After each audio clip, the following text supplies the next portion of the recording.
Good morning, students. Yesterday, in previous video, we learned about various theories and concepts of democracy. Today, we will learn about kinds of democratic government. There are two major types of entire socialistic democracy. दो मुख्य भेद हैं Samajwadi democracy के और प्रजातंत्रवादी democracy systems के associated with it.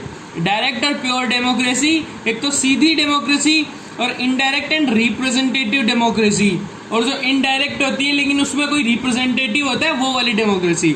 पहली है direct democracy. In direct democracy the public itself directly uses the governance power of the state. Direct democracy में जो पब्लिक होती है, जो आम जनता होती है, वो अपनी गवर्नेंस पावर को यूज करती है डायरेक्टली, बिना किसी और के कहे अनुसार या बिना किसी और के. It decides about various policies, forms, laws, appoint administrative representatives and can also remove them from their office. ये इन चीज़ों का निर्णय लेती है, विभिन्न पॉलिसीज का, लॉज बनाती, कानून बनाती है, एडमिनिस्ट्रेटिव रिप्रेजेंटेटिव्स अपॉइंट करती है, जैसे आईएएस हुए वैसे, और उन्हें अपने पद से हटा भी सकती है. हर्नशॉ ने कहा था, इन इट्स एक्चुअल मीनिंग, इसके असली मायने में, democratic government is such a government. Democratic government वो गवर्नमेंट होती है इन विच द एंटायर पब्लिक, जिसमें सारी पूरी जनता डायरेक्टली और इनडायरेक्टली, या तो डायरेक्टली या इनडायरेक्टली, विद और विदाउट रिप्रेजेंटेटिव्स, मतलब अपने प्रतिनिधि के साथ में या बिना प्रतिनिधि के, use the power of governance की पावर को यूज करती है. Earnshaw's views is directly applicable on democracy. It is worth mentioning here that this type of democratic form of government was found in the towns and states of ancient Greece, and at present time it is found only in the 5 cantons and provinces of Switzerland. In fact, the system of direct democratic government is possible only in small states with less population.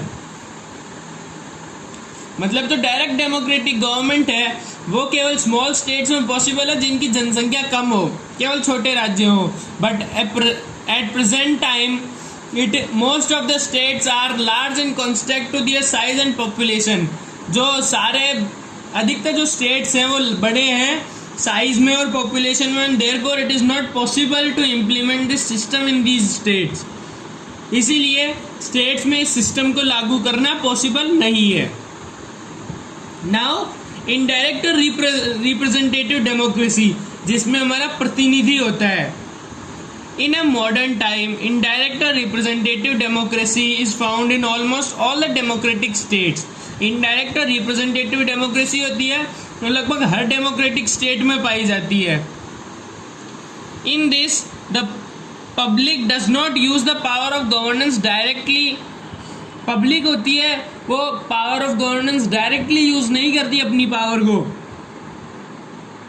But instead, लेकिन इसके बजाय it uses the power दो the elected representative, वो अपने जो elected representatives होते हैं उनकी मदद से उस पावर को यूज करती है. According to J.S. Mill, indirect representative democracy is a such system in which entire population or a large part of population uses the power of governance though its representatives, whom it elects from time to time.